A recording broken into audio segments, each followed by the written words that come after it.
नमस्कार, बहुत स्वागत है आप सभी का। आप देख रहे हैं आपकी बात मध्य प्रदेश और मैं हूं आपके साथ अभिलाष मिश्रा।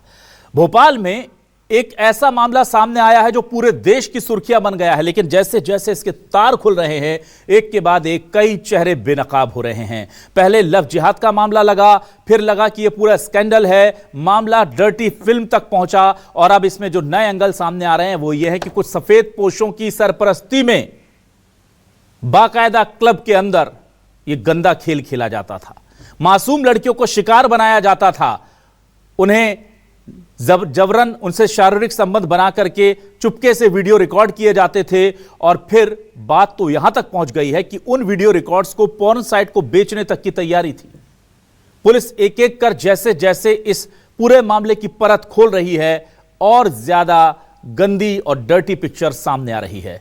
अब यह बताया जा रहा है कि कुछ सफेदपोश नेता जो बहुत बड़े बड़े रसूखदार नेता है, उनके संरक्षण में कोई फार्म हाउस चल रहा था तो कोई क्लब चल रहा था। एक क्लब 90 को लेकर के भी बहुत सारे खुलासे हो रहे हैं। कथित तौर पर कहा जा रहा है कि वहां पर लड़कियों के साथ शारीरिक शोषण होता था और वहीं पर उनकी फिल्म्स बनाई जाती थी।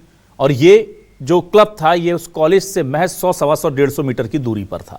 आप समझ सकते हैं कि कितना बड़ा ये खेल चल रहा था। यहां एक तरफ ये डर्टी गेम था, इस पर अब सियासत हो रही है।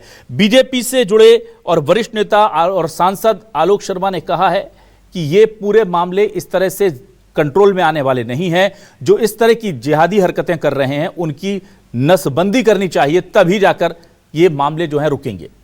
हिंदूवादी संगठन उनके समर्थन में आ गए हैं, लेकिन हिंदूवादी संगठनों ने एक मांग कांग्रेस की जो है उसको दोहराया और कहा कि हम उनके साथ हैं, हम कांग्रेस के बयान के साथ है कि ऐसे लोग जो मुस्लिम नहीं हैं या जिनकी सरपरस्ती में, जिन हिंदुओं की सरपरस्ती में भी ये गलत काम हो रहा था, जिनके फार्म हाउस पर हो रहा था या जिनके क्लब में हो रहा था कथित तौर पर, उन पर पुलिस कोई एक्शन क्यों नहीं लेती।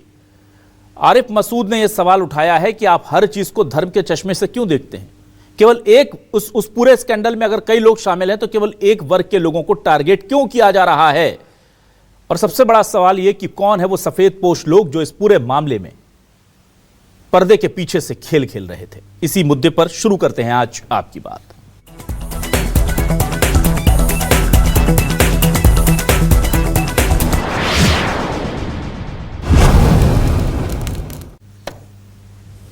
आइए सबसे पहले सुनते हैं कि भोपाल के सांसद ने क्या मांग की है और किस तरह से हिंदूवादी संगठन जो हैं वो उसका समर्थन कर रहे हैं। सुनिए। जो मध्य प्रदेश की डॉक्टर मोहन यादव जी की सरकार लव जिहाद को रोकने का काम कर रही है, उसके लिए मैं उनको बधाई देना चाहता हूं और मध्य प्रदेश के यशस्वी मुख्यमंत्री डॉक्टर मोहन यादव जी से मांग करता हूं कि अब मध्य प्रदेश जो शांति का टापू है, इसमें अगर कोई लव जिहाद करता है उसको अरेस्टिंग तो हो ही, और अरेस्टिंग के साथ साथ उसकी नसबंदी भी करा दी जाए, जिससे कि नसबंदी होगी तो भविष्य में इस प्रकार की घटनाओं की पुनरावृत्ति नहीं होगी। आने वाले समय के अंदर हिंदू समाज की बहन बेटियों के ऊपर कोई भी दूसरे संप्रदाय का व्यक्ति आंख उठाकर भी नहीं देखेगा। ऐसे लोगों के ऊपर भोपाल का हिंदू समाज सीधी कार्रवाई करने के लिए तैयार है। लव जिहाद की एक ही सजा तन से जुदा, लेकिन माननीय हमारे आलोक शर्मा जी ने कहा है कि उसकी नसबंदी कर देना चाहिए, तो इस वक्तव्य से भी हम समर्थन करते हैं। आप देखिए कहीं ना कहीं षड्यंत्र पूर्वक, वैसे तो फांसी का प्रावधान है लव जिहाद के कानून के तहत, लेकिन फांसी की सजा आज तक हुई नहीं है। मैं माननीय मोहन यादव जी से निवेदन करूंगा कि सबसे पहले तो मध्य प्रदेश में जल्लाद को जो है नियुक्त किया जाए। मध्य प्रदेश में जल्लाद भी नहीं है, जल्लाद नियुक्त किया जाए। यहां भी तुष्टिकरण की नीति अपना रहे हो। प्रशासन को साफ सुथरा रवैया अपनाना चाहिए। मैं निवेदन करूंगा, एक फार्म हाउस का नाम आ रहा है, उस फार्म हाउस के अपराधी को क्यों नहीं, आप सरकारी जमीन पे बना हुआ फार्म हाउस है, उस सरकारी जमीन पे बने हुए फार्म हाउस के खिलाफ भी आपको कार्रवाई होनी चाहिए। वहीं इस पूरे मामले को लेकर मुस्लिम धर्म से जुड़े लोग या नेताओं का बिल्कुल अलग कहना है। वो कह रहे हैं कि जो भी गलत कर रहा है उस पर कार्रवाई कीजिए, पर सिर्फ धर्म के आधार पर मत कीजिए। जो बात आपने सुना कि चंद्रशेखर तिवारी जी कह रहे हैं कि जिस फार्म हाउस का नाम सामने आ रहा है जो सरकारी जमीन पर बसा था, उसको लेकर तुष्टीकरण मत कीजिए। हिंदूवादी संगठन ये मांग कर रहे हैं कि अगर वो हिंदू का है तो तोड़िए, क्योंकि गलत काम हुआ है। और यही बात मुस्लिम समाज के लोग भी कह रहे हैं। आरिफ मसूद क्या कह रहे हैं और उलेमा बोर्ड के सदस्य अध्यक्ष क्या कह रहे हैं, जरा ये भी सुन लीजिए। हम लोग डे फर्स्ट से ये कह रहे हैं कि ये इस मामलों पर कार्रवाई होना चाहिए, सख्त कार्रवाई होना चाहिए। और मैंने कमिश्नर साहब से कहा कि आप मुझे बताएं कि भोपाल की कोई मुस्लिम कम्युनिटी, कोई रिप्रेजेंटेटिव, किसी ने कभी इन लोगों की कोई मदद करी क्या? किसी ने इनको बचाने का प्रयास करा? जब नहीं करा तो इसको धर्म के चश्मे से ना बांटकर, बच्चियां हमारी भी बच्चियां हैं, वो बच्चियों से हमें भी संवेदना है, उनके परिवार के साथ हम जुड़े, गलत हुआ उनको करो। लेकिन हमारे दो सवाल हो रहे हैं, ड्रग्स कैसे आया, वहाँ इतना ड्रग्स पड़ा हुआ है उस पूरे कैंपस के अंदर, उसको क्यों ध्वस्त नहीं करा?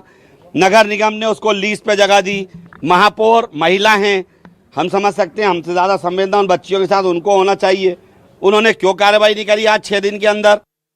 होड़ लगी हुई है कि जो मुजरिम है, मुजरिम को मुजरिम की निगाह से देखिए। पूरे समाज को और मुसलमानों को अगर कोई टारगेट करने की कोशिश कर रहा है तो वो गलत है, और उसमें एक होड़ लगी हुई है कि मंच सजा के पूरे समाज को गालियाँ बकना और स्टेज लगा के इसको बुरा भला कहना। अगर जो गलत कर रहा है उसको गलत की सजा देगा। हिंदुस्तान है, संविधान है, कोर्ट भी बनी हुई है, पुलिस भी है। सवाल क्या है? आज के सवाल लेकर आ रहे हैं आपके सामने। हमारे आज के सवाल ये रहे आपके सामने।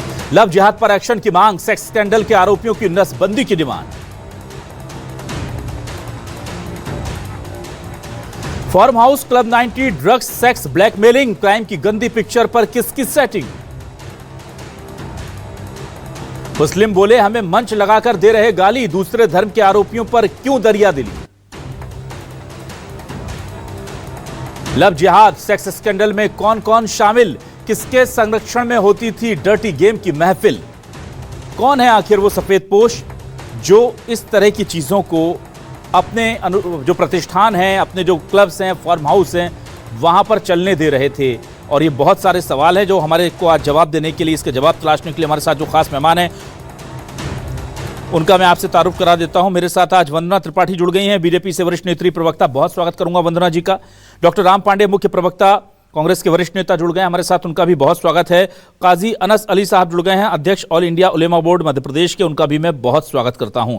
सबसे पहले मैं आ जाता हूं इस पूरे मामले को लेकर काजी अनस अली साहब आपके पास। देखिए काजी साहब, ये मामला जो है ये लव जिहाद से काफी आगे निकल गया है, क्योंकि ये सिर्फ लव जिहाद तक नहीं था, ये शब्द तो बहुत छोटा है। उन बच्चियों को ड्रग्स दी जाती थी और उनके जो प्राइवेट वीडियोस थे वो पॉर्न साइट पर बेचने की तैयारी चल रही थी, इस तरह की सूत्रों के हवाले से खबर आ रही है। लेकिन इसके पीछे जो सियासत चल रही है उसे कैसे देखते हैं आप? बिस्मिल्लाहिर्रहमानिर्रहीम। देखिए, बच्चियों के साथ जो मामला हुआ है बहुत गलत हुआ है और घिनौना मामला है। उसकी जितनी मजम्मत की जाए, जितनी निंदा की जाए, वो बहुत ज़्यादा कम है। कड़ी से कड़ी उनको सज़ा मिलनी चाहिए। जो कोर्ट फैसला करेगा उससे हम यही उम्मीद करते हैं कि कोर्ट जो है सख्त से सख्त उनके खिलाफ कार्रवाई करे। और आगे के लिए मैं तमाम जिम्मेदारों से, जो सामाजिक जिम्मेदार हैं, धार्मिक जिम्मेदार हैं, किसी भी मज़हब के हों वो, उनसे मैं अपील करता हूं कि अपने बच्चों के लिए, अपने जो बच्चे हैं उनका ख्याल रखें, उनको अच्छाई की तरफ लाने की कोशिश करें और बुरे कामों से उनको रोकें, उन पर निगरानी सख्त करें, कड़ी निगरानी करें, ताकि इन कामों में, ऐसे कामों में मुलव्विस ना हों।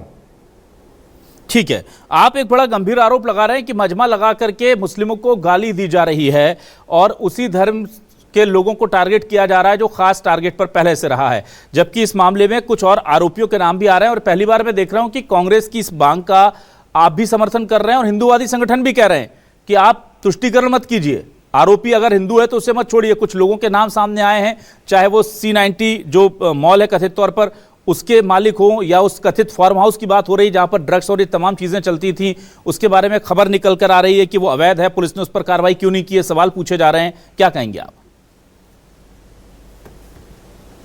देखिए, मेरा ये कहना है कि इसमें राजनीति ना होनी चाहिए। देखिए, भारतीय बच्चियां हैं और उनके साथ अगर हुआ है, किसी भी धर्म की हो, पूरी संवेदना है उनके साथ और पूरे दिल में तकलीफ है और दर्द है।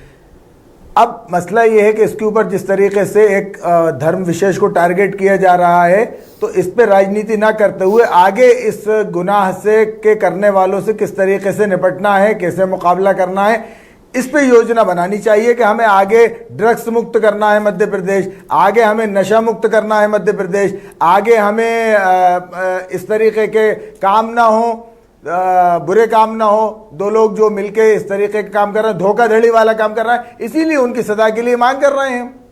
ठीक है, मैं जल्दी से राम पांडे जी आपके पास आता हूं। राम पांडे जी, देखिए, कांग्रेस ने आज 2-3 मांगे की हैं, महत्वपूर्ण मांगे हैं। खुद आरिफ मसूद साहब पहुंचे हैं पुलिस अधिकारियों के पास और उन्होंने कहा है कि इस पूरे मामले में जो भी एक्शन है वो धर्म जाति को छोड़ करके और कानून के नजरिए से लिया जाना चाहिए। और जीतू पटवारी जी भी अलग अलग मांग कर रहे हैं, क्या कहेंगे आप? देखिए, लव जिहाद का कानून बन चुका है करीब 5-6 साल पहले, और कानून बनाया इसलिए गया था कि इस तरह की घटनाएं ना हो। लेकिन पिछले 5-6 साल से जो सरकार है वो कोर्ट में सबूत नहीं देती है, और जो आरोपी हैं वो बच जाते हैं। अभी एक सज्जन बता रहे थे कि उसमें फांसी की भी सजा है, 10 साल की भी सजा है। तो जब तक आप आरोपियों के विरोध में न्यायालय में सबूत नहीं देंगे तो आरोपी तो बच जाएंगे।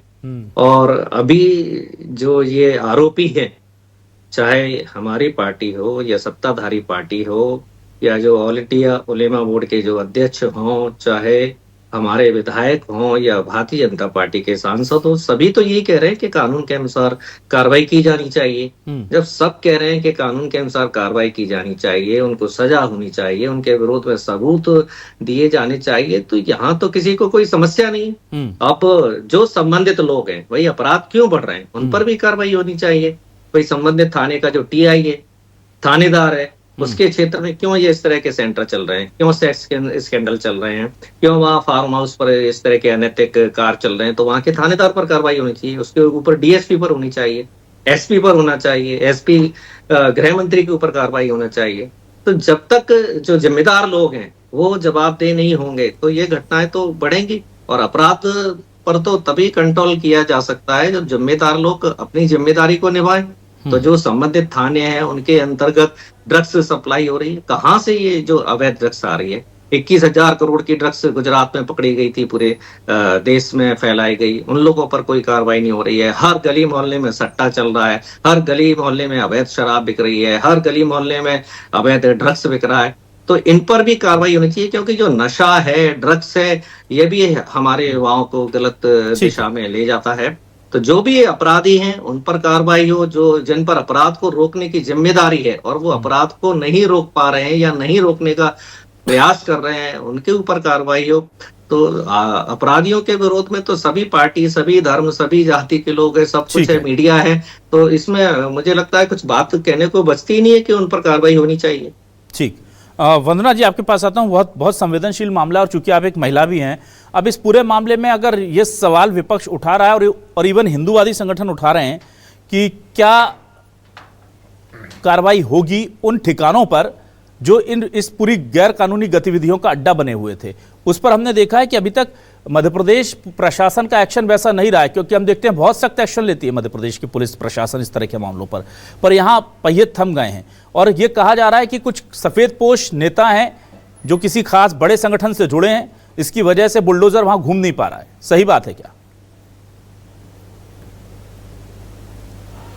नमस्कार अभिलाष जी, बाकी सम्मानित पैनल को भी नमस्कार। देखिए अभिलाष जी, जिस प्रकार का ये प्रकरण हुआ है ये कोई नया नहीं है, और लव जिहाद शब्द जो केरला के कोर्ट से निकल कर आया था, आज एक सामाजिक जहर के रूप में हमारे देश में फैल रहा है।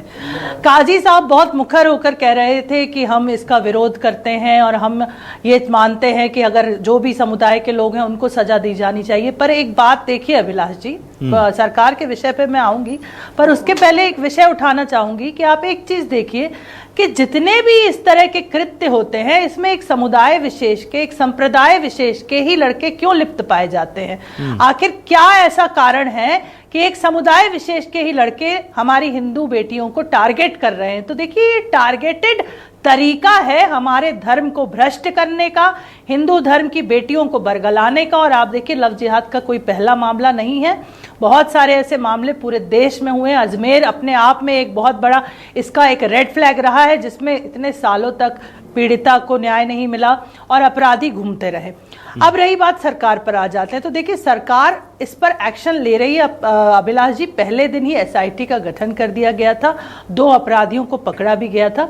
लेकिन बात ये आती है अभिलाष जी कि 2 लड़के जो पकड़े गए वो गैरेज चलाते हैं। आखिर उनके पास इतना पैसा कैसे आया कि वो एक फार्म हाउस अफोर्ड कर रहे हैं? उनके पास ये इतना धन कहाँ से आया कि महंगी महंगी बाइकें अफोर्ड कर रहे हैं, महंगे महंगे होटल के कमरे अफोर्ड कर रहे हैं? तो देखिए इसमें बहुत सारी परतें हैं और उन परतों को खोलना और खंगालना बहुत जरूरी है, ताकि आगे चलकर कोई भी लड़की या बेटी इस चीज का शिकार ना हो।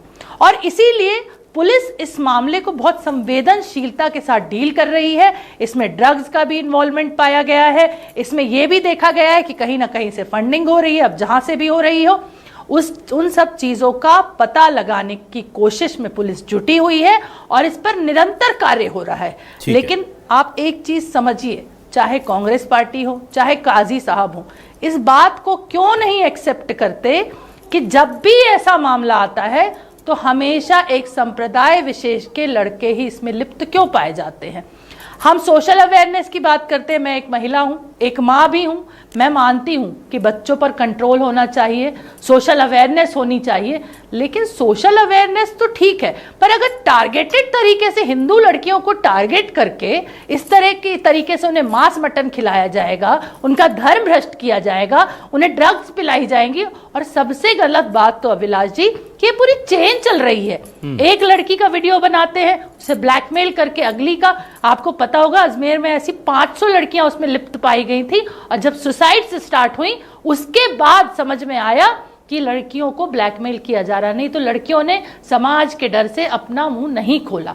देखिए समाज का डर आज भी है, जिसके कारण बहुत सारी ऐसी बेटियां जो अपनी बात नहीं रख पाती हैं, लेकिन आखिर ये इसके पालन पोषण कर कौन रहा है, बस ये जानना चाहता था मैं, यही जानना चाहता था कि ठीक है एक वर्ग विशेष के लोग टारगेट पर बार बार इस पूरे मामले में आ रहे हैं, वो समझ में आता है, पर जिनके संरक्षण में चल रहा था, जिस जगह पर चल रहा था, जिन ठिकानों पर चल रहा था, वो तो बहुसंख्यक वर्ग के लोग हैं, तो उन पर क्यों कार्रवाई नहीं हो रही है? एसआईटी उस तरफ क्या देख रही है, क्या कर रही है? ये सवाल कांग्रेस उठा रही है। वो कह रही है कि भाई आप सब पर एक सी कार्रवाई कर दीजिए। अगर कोई अवैध फार्म हाउस की कथित तौर पर बात आ रही है तो उस पर बुलडोजर क्यों नहीं चल रहा है? अगर किसी मॉल में ड्रग्स किसी क्लब में ड्रग्स दी जा रही थी तो उस कथित तौर पर अगर ये बात सामने आई है तो उस पर अब तक क्या कार्रवाई हुई है?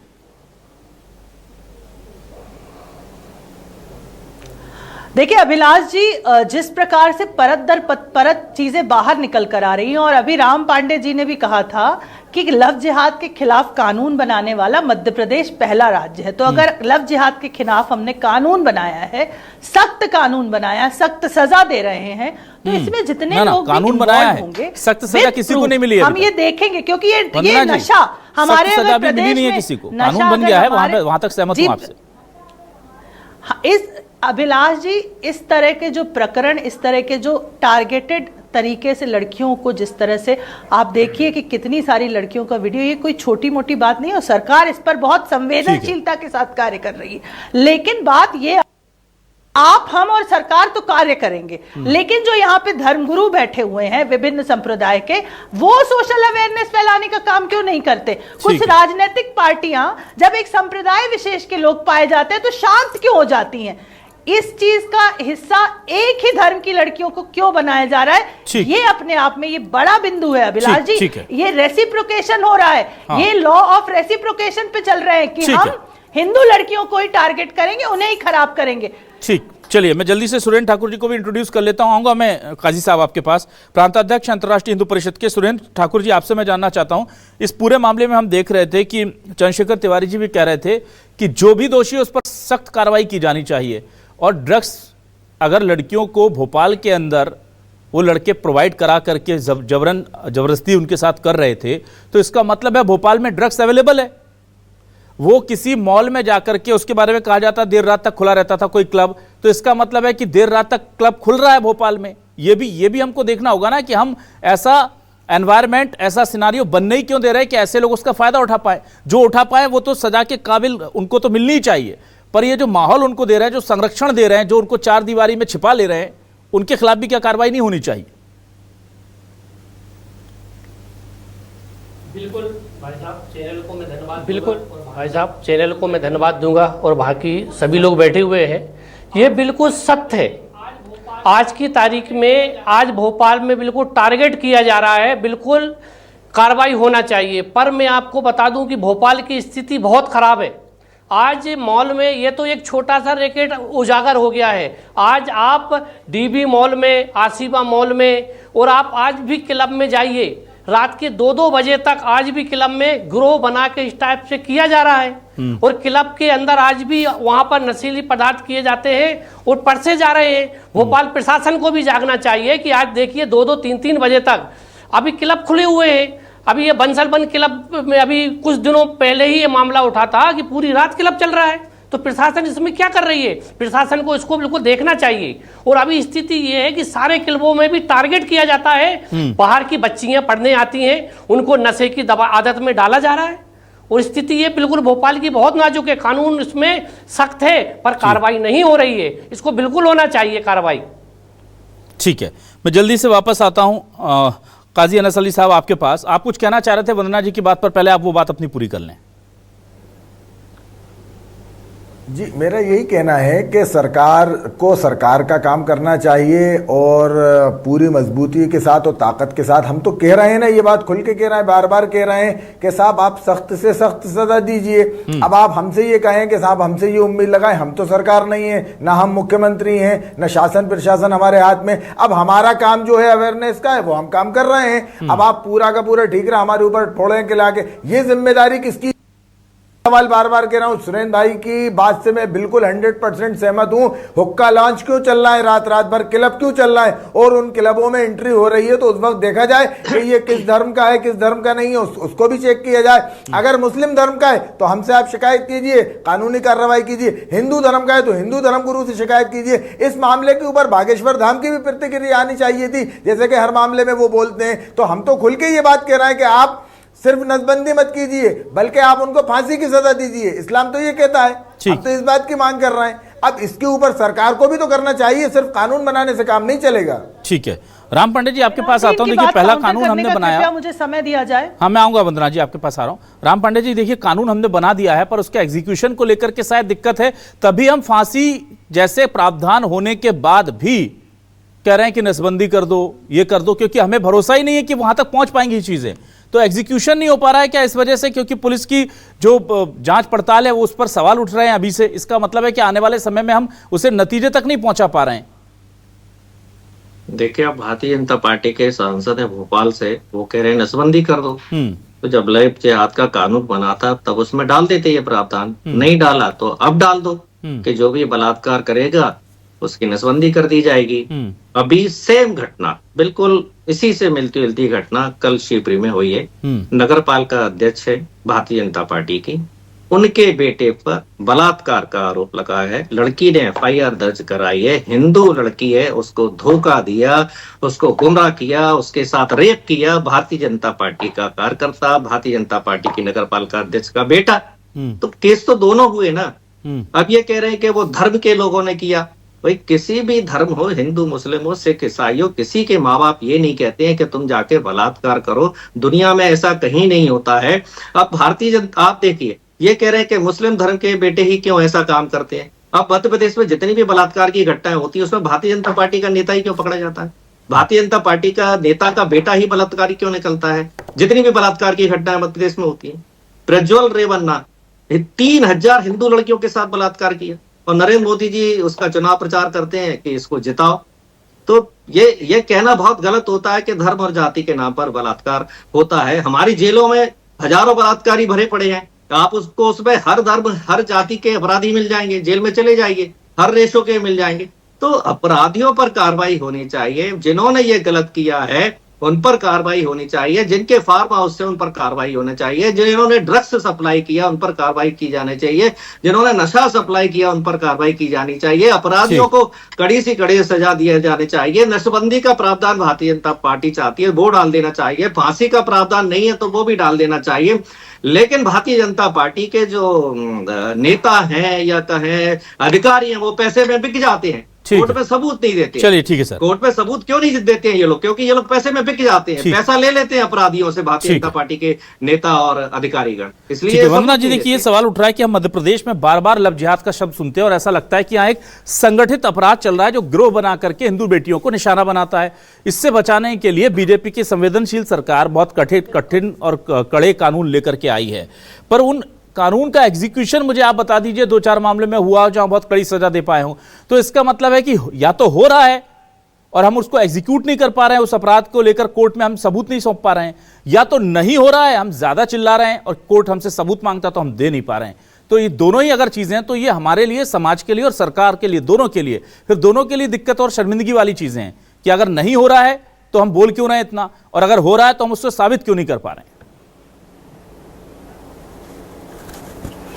देखिए अभिलाष जी, पहले तो मैं काजी साहब पे आ जाऊं, फिर राम पांडे जी पर आऊंगी, फिर आपके प्रश्न पर आऊंगी। पहली बात तो ये कि काजी साहब जो ये कह रहे हैं, तो मुझे ये दोहरा चरित्र समझ में नहीं आता इन धर्म गुरुओं का, कि ये कहते हैं कि उसे फांसी दो, उसे सजा दो। अरे आप लोग अपनी ट्रेनिंग में उन्हें सिखाइए ना कि लड़कियों को टारगेट क्यों करते हो। ये काम अवेयरनेस फैलाने का काम धर्मावलंबियों का होता है, धर्म गुरुओं का होता है। अगर बाबा बागेश्वर कुछ कहते हैं तो कांग्रेस पार्टी के नेता मुखर होकर कहते हैं कि बाबा बागेश्वर ने ऐसा क्यों कहा, उन्हें उनके लिए अभद्र शब्दों का प्रयोग किया जाता है। लेकिन एक धर्म विशेष के अगर लड़के इसमें लिप्त पाए जा रहे हैं तो क्या धर्म गुरुओं का ये काम नहीं है? क्या ये इनका काम नहीं है कि उन्हें अपने धर्म से, अपने समाज से बहिष्कृत करें, एक ऐसी नजीम पेश करें कि दोबारा कोई लड़का ऐसी हिम्मत नहीं करे? पर ये वो नहीं करेंगे। कारण ये कि ये उसे गलत नहीं मानते। अगर कोई हिंदू लड़की का कन्वर्जन होता है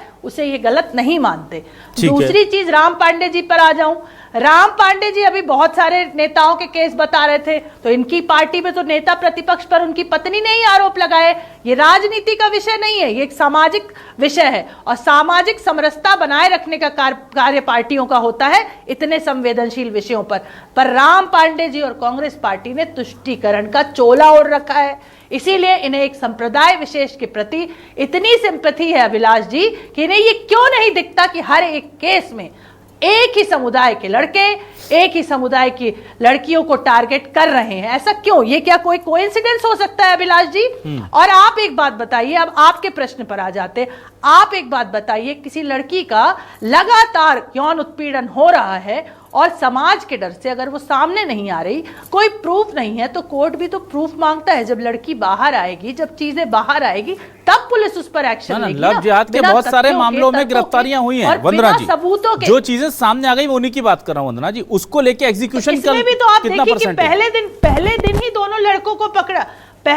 देखिए पहले दिन ही दोनों लड़कों को आप मेरा सवाल नहीं समझ पाई।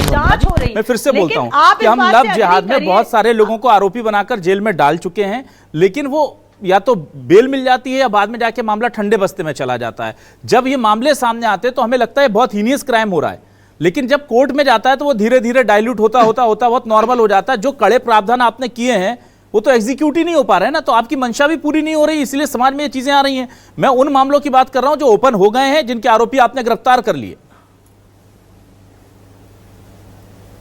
देखिए अभिलाष जी, पूर्व में ये जो घटनाएं थी वो इतनी ज्यादा लगातार सुनाई नहीं देती थी, इसीलिए इन पर जो केस हुए, इन्हें जेल में डाला गया। सुनाई दे रही थी वंदना जी, इसीलिए और कड़ा कानून बना है। रोज कोई ना कोई घटना हो रही है अभिलाष जी, रोज कोई ना कोई घटना हो रही है, तो सरकार भी ये बात मानती है कि अब ये टारगेट करके किया जा रहा है और उस पर सख्ती और कड़ाई, मुख्यमंत्री जी ने खुद आदेश दिए हैं कि इस पर सख्ती और कड़ाई से नियमों के साथ इन्हें दंड दिया जाए और दंड दिया जाएगा। पर अभिलाष जी, एक बात तो आप भी मेरी अग्री करेंगे, आप एक वरिष्ठ पत्रकार है, क्या आपको नहीं लगता कि जानबूझकर लड़कियों के कंफर्ट जोन में जाना, फिर उन्हें अपनी लत लगाना, फिर ड्रग की लत लगाना, फिर यौन उत्पीड़न करना, क्या ये एक टारगेटेड प्लान आपको समझ में नहीं आता है? बिल्कुल है, और ये हमारे धर्म को भ्रष्ट करने का, हमारी लड़कियों को खराब करने का। कि ये कोइंसिडेंस बार बार नहीं हो सकते, भले ही राम पांडे जी कुछ कहें या काजी साहब कुछ कहें, कि हर बार जब भी इस तरह के मामले आते हैं तो एक खास वर्ग के लड़के, खास वर्ग की लड़कियां होती हैं और सबकी मोडस ऑपरेंडी लगभग सेम होती है। तो ये चीजें तो इसको हर कोई एक्सेप्ट करता है, इसमें कोई चीज नहीं है। मैं सुरेंद्र जी के पास आता हूं। सुरेंद्र ठाकुर साहब, देखिए यहां क्राइम हो रहा है, बड़े लेवल पर हो रहा है, ऑर्गेनाइज लेवल पर हो रहा है, क्योंकि हम ये देख रहे हैं कि उन लोगों के लिए बाकायदा एक पूरा का पूरा एनवायरनमेंट क्रिएट किया जाता था, क्लब दिए जाते थे, अंधेरे कमरे उनके लिए होते थे, फार्म हाउस पे ड्रग्स की सप्लाई होती थी, ड्रग्स के बाद छुपे हुए कैमरे होते थे। ये सब उन लड़कों के लिए करना मुश्किल है जिनकी आर्थिक स्थिति बहुत अच्छी नहीं है। तो एक पूरा एनवायरनमेंट क्रिएट किया जा रहा है, उनके पास अच्छी गाड़ियां लेकर जाते थे, लड़कियों को महंगे गिफ्ट देना, ये सब आज से नहीं चल रहा है। लेकिन मेरा सवाल ये है कि जब हम ये जानते हैं, हमारे पास कानून अगर कमजोर था तो सरकार ने और कड़ा कर दिया, तो कहां रह जा रहे हैं सर हम, जो बार बार ये चीजें बढ़ती जा रही हैं? खुद वंदना जी एक्सेप्ट कर रही हैं कि बढ़ रही हैं। तो एक बात बताइए, 18-20 साल की कोशिश के बाद बीजेपी सरकार की अगर ये बढ़ रही हैं तो ये किसका फेलियर है? हमारा फेलियर है, पुलिस की कार्यप्रणाली का फेलियर है, या किसका फेलियर है सर? ये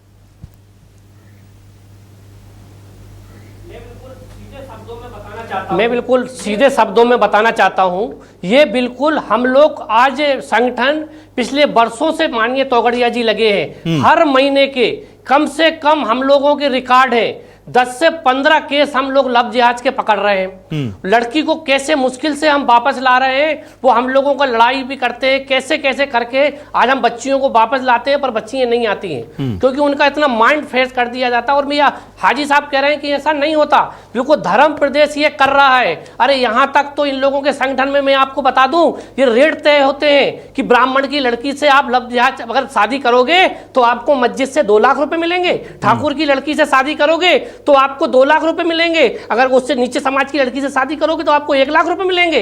इसमें इनका धर्म साथ देता है, पूरा देता है। मैं बिल्कुल बोल रहा हूं, ये लव जिहाद में संगठन अगर ये लोग पकड़े जाते हैं तो इसके ऊपर ये लोगों को बिल्कुल सपोर्ट है। बिल्कुल अगर मैकेनिकल लड़का अगर जो गैरेज में काम कर रहा है, शाम को वो जिम जाके बॉडी बना के गाड़ी से घूम रहा है, लड़कियों को गुमराह कर रहा है, बिल्कुल इसमें इनकी समाज के लोग बिल्कुल हेल्प कर रहे हैं, बिल्कुल खुल के। यहाँ तक तो यार इन लोगों की सिर्फ एक ही मंशा है, एक नहीं 10 शादी करिए, जनसंख्या बढ़ाइए, और जिससे जनसंख्या बढ़ाना है और लड़कियों को करना है अपना कानून, अपना देश में इनके राज लाना है, जनसंख्या इनको बढ़ाना है, इनका मेन ही मकसद यही है। चलिए बहुत ओवर चले गए, ठीक है ना, ठीक है, 1 मिनट जवाब ले लें। नहीं, समय खत्म हो गया, मैं माफी चाहूंगा। ये बात बिल्कुल सही है कि एक टारगेटेड प्लान के तरीके से अगर ये चीजें हो रही हैं और ये हम जानते हैं तो पुलिस को, प्रशासन को, तो मेरा सिर्फ इतना कहना है अभिलाष जी, सरकार क्या कर रही है? हाँ बिल्कुल, मैं काजी साहब आप ही का सवाल ले रहा हूँ। आप जो सवाल उठा रहे हैं वही पूछ रहा हूँ कि उनको ऐसा पूरा इकोसिस्टम बनाना चाहिए कि ये लोग पनप ना पाए। और दूसरा कि शायद ना मुझे बोलने में कोई गुरेज नहीं, 1 मिनट रुकिए वंदना जी, शायद हमारे समाज में, और सीधे तौर पर बोलता हूं कि हिंदू समाज के संस्कारों में भी कमी है, हमारे परिवारों के संस्कारों में भी, कि हम अपनी बच्चियों को आजादी के नाम पर इतनी ज्यादा उन्मुक्तता दे देते हैं कि वो अपनी जिंदगी बर्बाद कर रही हैं। आप देखिए किसी दूसरे मजहब की लड़कियों को इस तरह से आप इन गलत चीजों में डूबता हुआ नहीं पाएंगे। क्यों? क्योंकि उनको संस्कार और अच्छे तरीके से दिए जा रहे हैं। तो सरकार अपनी जिम्मेदारी नहीं निभा पा रही है, हो सकता है वहां पर फेलियर हो, पर हम भी अपने बच्चों को वो संस्कार नहीं दे पा रहे हैं कि उन्हें पता हो कि हमें कहां जाना है और कहां नहीं। और इसका फायदा ये सामाजिक भेड़िए उठा रहे हैं। अब अगर इसके पीछे कोई भी खड़ा है, वो किसी भी मजहब का हो, किसी भी दल का हो, पहले आप इस इकोसिस्टम को तोड़िए। क्योंकि नक्सलियों से जब लड़ने की बात आई छत्तीसगढ़ में, तो सरकार ने पहले क्या किया? सरकार ने पहले उनके जो सिंपैथाइजर थे, उनको जो रसद पहुंचाने वाले लोग थे, उनको जो पैसा पहुंचाने वाले लोग थे, उन्हें तोड़ा, और उसके बाद जाकर के अटैक किया। तो ये लोग वैसे ही मर जाएंगे, इनकी जो जड़ें हैं उस पर हमें अटैक करने पड़ेंगे। ये खास तौर से जो सफेदपोश लोग हैं ना, जो आड़ में समाज सेवक बने बैठे रहते हैं या नेता बने बैठे रहते हैं और इस तरह की चीजों को चलाते हैं, उन पर पहली कार्रवाई होनी चाहिए। ये तो आरोपी हैं जिनके चेहरे सामने आ गए, और इसलिए हर बार ये होता है कि हम चंद मछलियों को पकड़ लेते हैं, बड़े बड़े मगरमच्छ बैठे रह जाते हैं। बहुत शुक्रिया वंदना त्रिपाठी जी, डॉक्टर राम पांडे जी, काजी अनस अली साहब, सुरेंद्र ठाकुर जी हमारे साथ जुड़ने के लिए, इस डिबेट का हिस्सा बनने के लिए। तमाम दर्शकों का शुक्रिया। नमस्कार।